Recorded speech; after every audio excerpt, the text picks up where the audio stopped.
कैलाश पर्वत, जहां हर तरफ बर्फ की सफेद चादर बिछी हुई है, जहां हवाओं में भी दिव्यता महसूस होती है, जहां स्वयं लॉर्ड शिवा समाधि में लीन रहते हैं।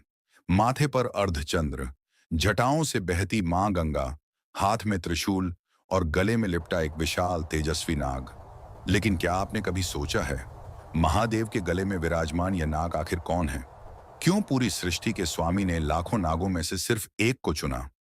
यह कहानी है नागों के राजा नागराज वासुकी की। एक ऐसी कहानी जिसमें है जन्म, शक्ति, युद्ध, तपस्या, त्याग, भक्ति और अमृता का रहस्य। बहुत प्राचीन समय की बात है, जब पृथ्वी पर मानव सभ्यता पूरी तरह विकसित भी नहीं हुई थी।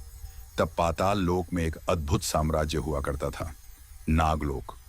रत्नों से चमकते महल, सोने से बने द्वार, चारों ओर दिव्य प्रकाश। और उसी नागलोक में जन्म हुआ वासुकी का।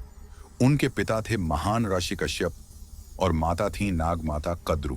वासुकी के कई भाई थे, लेकिन उनमें सबसे अलग था उनका तेज। उनकी आंखों में दिव्य चमक थी, उनके फन में असाधारण शक्ति थी। बचपन से ही वासुकी बाकी नागों से अलग थे। जहां दूसरे शक्ति दिखाने में विश्वास रखते थे, वहीं वासुकी ध्यान और करुणा में विश्वास रखते थे।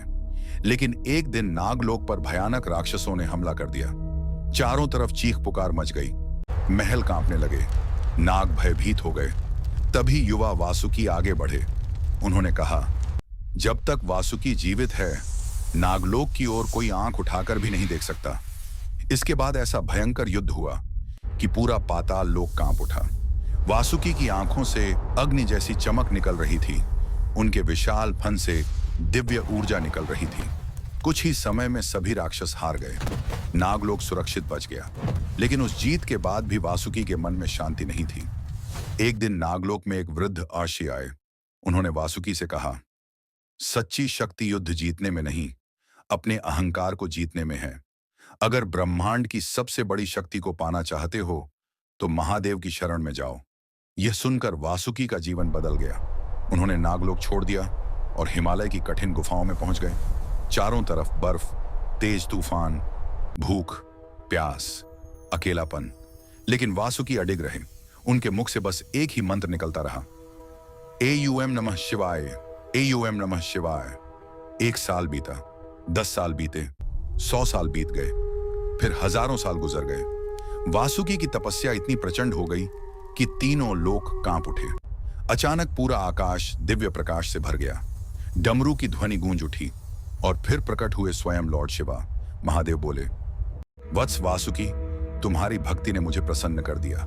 मांगो, क्या चाहते हो? वासुकी की आंखों से आंसू बहने लगे। उन्होंने हाथ जोड़कर कहा, प्रभु, मैं आपको कभी छोड़ना नहीं चाहता। मैं जीवन भर आपके चरणों में रहना चाहता हूं। महादेव मुस्कुराए और बोले, आज से तुम केवल मेरे भक्त नहीं, मेरे परिवार का हिस्सा हो। इतना कहकर महादेव ने वासुकी को उठाया और अपने गले में स्थान दे दिया। उस दिन से वासुकी केवल नागराज नहीं रहे, वह महादेव की पहचान बन गए। समय बीतता गया। कैलाश पर्वत पर वासुकी हर पल महादेव की रक्षा करते। जब महादेव समाधि में बैठते, वासुकी पहरेदार बन जाते। फिर एक दिन देवताओं के राजा इंद्र कैलाश पहुंचे। उन्होंने हाथ जोड़कर कहा, प्रभु, अमृत प्राप्त करने के लिए समुद्र मंथन करना है, लेकिन हमें ऐसी शक्ति चाहिए जो पूरे ब्रह्मांड का भार सह सके। महादेव की नजर वासुकी पर गई। महादेव बोले, वासुकी, क्या तुम सृष्टि के लिए अपना शरीर अर्पित करोगे? वासुकी ने बिना एक पल गंवाए कहा, प्रभु, मेरा जीवन ही आपके चरणों के लिए है।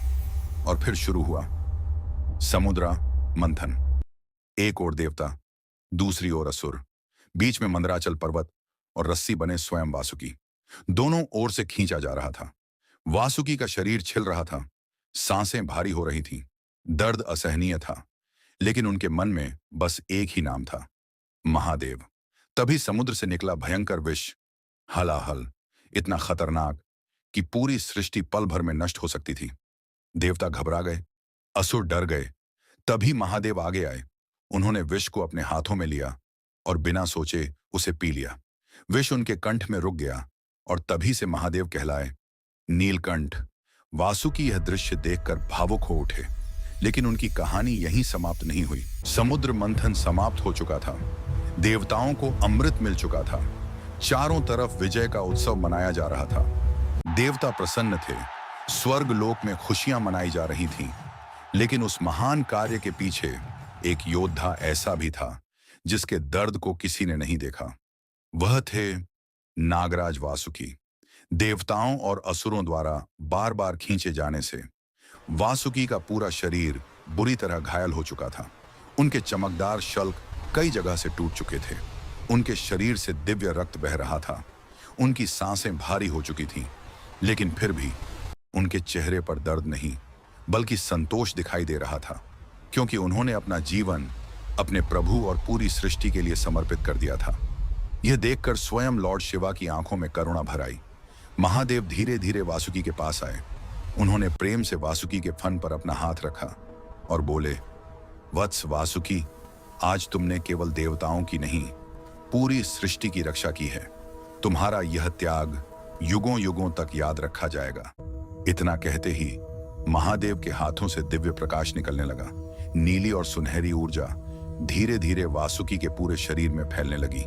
कुछ ही क्षणों में वासुकी के सारे घाव भरने लगे। टूटे हुए शल्क फिर से चमकने लगे। उनका शरीर पहले से भी अधिक तेजस्वी हो गया। वासुकी ने भावुक होकर अपने प्रभु के सामने सिर झुका दिया और बोले, प्रभु, अगर जरूरत पड़े तो मैं यह जीवन 1000 बार आपके चरणों में समर्पित कर दूं। महादेव मुस्कुराए, लेकिन अगले ही पल उनका चेहरा गंभीर हो गया। उन्होंने अपना तीसरा नेत्र खोला। अचानक कैलाश पर्वत पर दिव्य प्रकाश फैल गया।